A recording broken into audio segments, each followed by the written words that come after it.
বসুন দুটা আমার কথা শুনুন গতকালকে জ্যোতির বাপে পুশিং মাইরে আছে এই বেডির কথা শুনে রাম দুলাই দিছে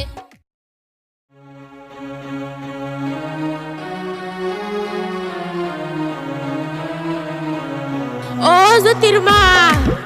মা ঘরে এলো কেডা গো কেডা আমি মেঘার মা ও তুমি আজকে হইছো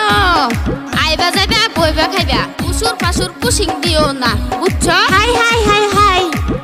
তবা তুমি এটা কি কইলা তাইলে কে আর এই বাড়ির মানুষ সেই বাড়ি যাই না হ্যাঁ সেই বাড়ি যাই না